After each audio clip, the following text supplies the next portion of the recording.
You're holding a phone, a laptop, maybe even a game controller.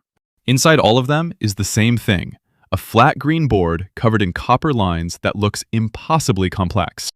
Most people assume those boards are made by factories, engineers, or people who started learning electronics as kids.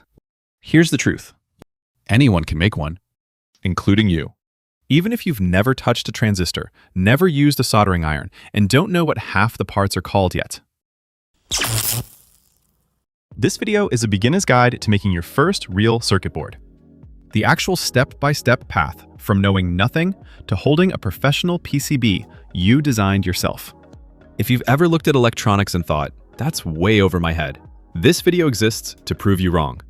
We'll start with the few concepts that secretly control all electronics. Then we'll build and test simple circuits so mistakes don't cost you money. After that, you'll learn how real circuit boards are designed on a computer and sent off to be manufactured.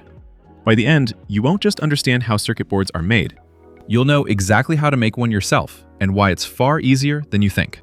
Before we start building, let's talk about how this circuit board becomes real. We'll be sending our design to PCBWay, the sponsor of this video, who will manufacture the PCB for us.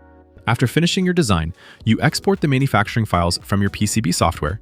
You upload them to PCBWay's website. The process itself is surprisingly simple. You choose the size of your board, how many boards you want, the number of copper layers, and adjust a few technical options that PCBWay clearly explains along the way. One of the most convenient parts is that you get an instant price quote based on the options you choose, so you know exactly what it'll cost before you place the order. If you're not sure about a setting, that's okay. Their defaults are designed to work for most beginner projects. A few days after placing your order, a package arrives.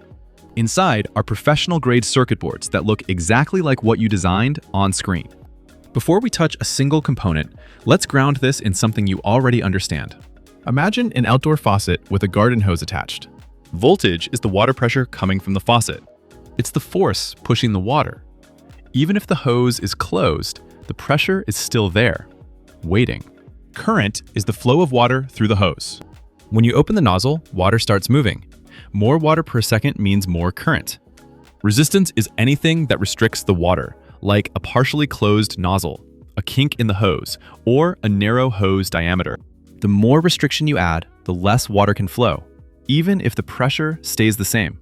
That's exactly how electricity behaves, just with electrons instead of water. Components decide how, when, and where it's allowed to do that.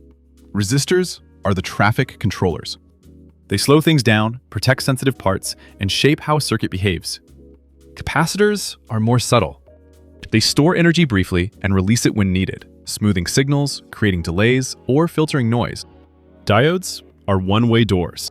They allow current to move forward and block it from going backward. LEDs are simply diodes that turn energy into light, making invisible electricity visible. And transistors, the heart of modern electronics, act like controlled gates. Once the basics are in place, you need a place to experiment. That place is the breadboard.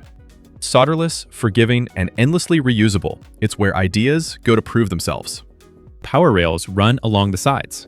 Rows in the middle connect horizontally, with a break down the center so integrated circuits can sit comfortably without shorting themselves. You push component leads into the holes, and suddenly, things are connected without being permanent. You can change your mind. You can fix mistakes. That freedom is essential when you're learning. Your first breadboard project might be an LED that turns on when you press a button. You learn that one misplaced wire can silence an entire circuit. You learn that polarity matters.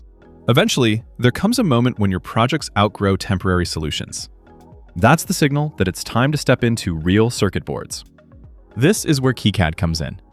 KiCad is a design tool used to convert circuit diagrams into physical PCB layouts, and ultimately, the Gerber files required for manufacturing. You begin inside KiCad's schematic editor. This is where you recreate your circuit diagram digitally by placing symbols for each component and wiring them together logically. Resistors, capacitors, LEDs, transistors, everything in your circuit gets represented here. As you connect pins, KiCad actively checks your work, warning you if something doesn't make sense, like unconnected pins or accidental short circuits. This step is critical because any mistake here will carry forward into the physical board. The next step is to move into the PCB layout editor. This is where your board comes to life visually. You decide where connectors go, how close parts sit to each other, and how compact the board should be. The final step is generating Gerber files. These files are not designs for humans. They are precise instructions for fabrication machines. KiCad walks you through exporting them layer by layer, including copper layers, solder mask, silkscreen, and drill files. You upload those files straight to a PCB manufacturer to bring the board to life. In our case, we're using PCBWay. When the package from PCBWay finally arrives, this is the moment everything becomes real. Now it's time to bring it to life by soldering the components onto the board. You'll start by placing each component into its matching footprint, following the reference labels printed on the silkscreen. Resistors, capacitors, LEDs, ICs, everything has a specific home, and the board itself guides you. Place the 100 kilo ohm resistor into the pads labeled R1. As you install each component, keep the circuit diagram nearby and double-check that every part is going into the correct location and orientation on the board. With the component seated, you flip the board over and solder the pins to the pads. Heat the pad and the lead together, apply solder, and let it flow smoothly into a solid joint. Each connection you make permanently locks part of the circuit into place, both electrically and mechanically.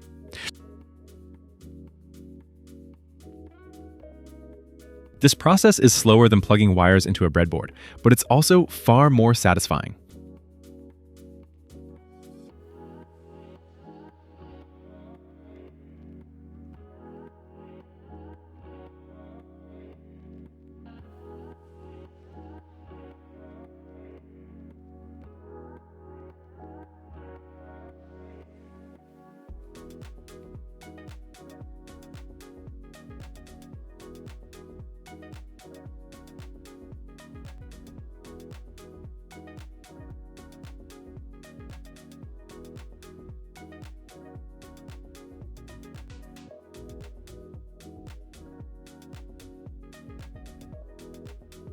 When the last joint cools and the iron is set down, you're left with something powerful, a finished circuit board that exists because you designed it, ordered it, and built it yourself. Unlike a breadboard, nothing shifts around. Once a component is in place, it stays exactly where it should.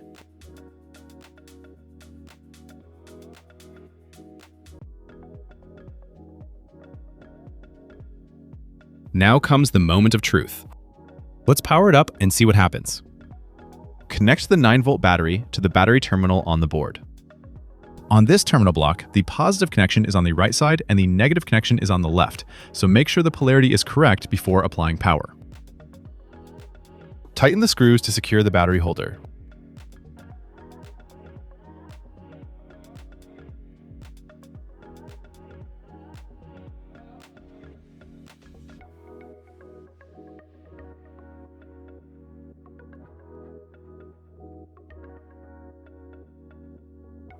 The LED smoothly fades in and out, confirming that the circuit is working exactly as intended.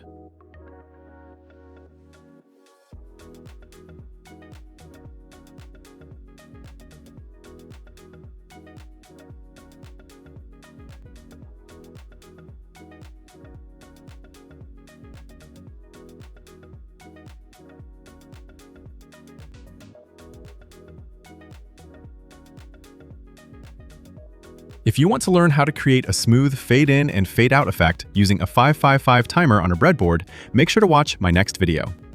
Just click the video on your screen to continue. If you found this video helpful, give it a thumbs up, consider subscribing for more electronics tips and tutorials, and hit the bell icon to never miss an update. Thanks for watching, and I'll see you in the next video.